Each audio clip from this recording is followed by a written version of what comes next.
2024 is shaping up to be, I think, a pretty interesting year. And I think generally after a period of rising interest rates and lower transaction volumes, in the corporate world, you're starting to see confidence come back in terms of rates are not going to continuously go up. Maybe they're going to go down a little bit. And some of the fight that we've had with inflation and input cost or labor costs or whatever seem to be settling down. What happens when confidence comes back to the market is you tend to see transactional volumes pick up.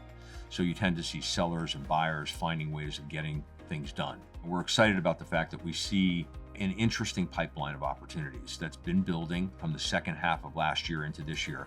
So from an investment perspective, we think it's kind of an interesting moment because valuations have sort of settled in and adjusted a bit and more inclination to actually do things. So I think from an investment perspective, 2024 could be an interesting year.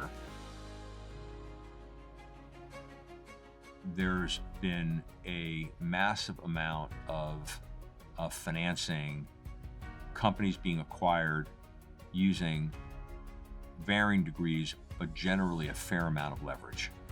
So when you look at that last 5 years and you look at this bolus now of levered companies, what generally has to happen with those levered companies is one of several things.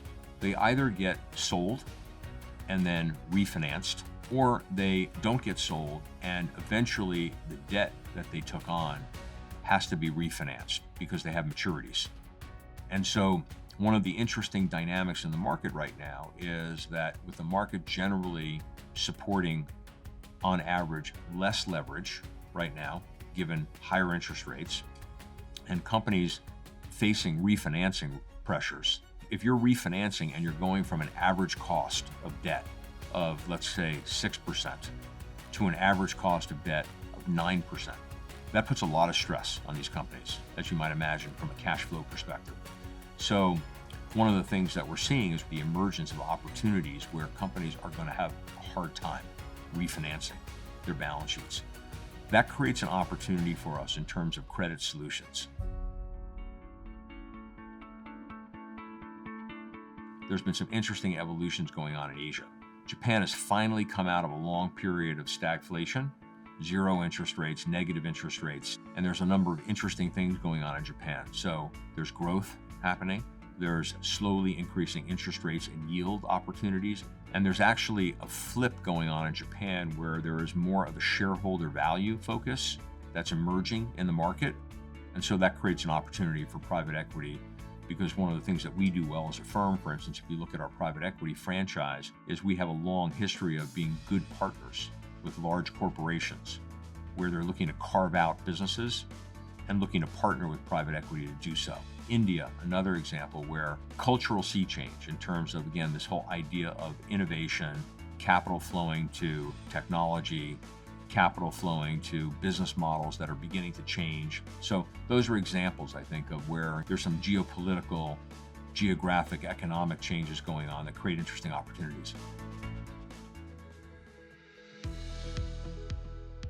The real estate market's gone through maybe one of the most important moments in dislocation that it's gone through in a long time. Going back to the global financial crisis, real estate as an asset class has always been viewed as generally recession resistant and generally a very stable yielding asset class.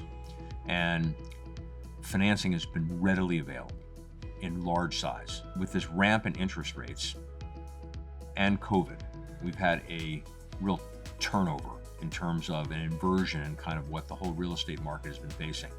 Financing costs have now gone up to a point where generally higher than what they call cap rates, which is essentially a discount rate where people are valuing cash flows from real estate. That inversion creates a negative cash flow position in a lot of real estate situations. So naturally, what's the answer to that? Real estate values have to come down. COVID created a massive dislocation in office, more in certain markets than others. The regional banking crisis has had a big impact on the provision of credit to real estate. So think about the 4,000 regional banks. And if you think about their biggest exposures traditionally in lending, it's been real estate. Think of all the local real estate, local developers in all these markets, and anybody that's doing construction that needs construction finance. It's all been these local banks. And as they pull in there's clearly an opportunity to step in and provide credit to real estate developers against certain assets, et cetera. So from my experience over the course of time, looking at different markets and different opportunities, this is probably the best real estate credit investing opportunity that I've seen in at least a couple of decades.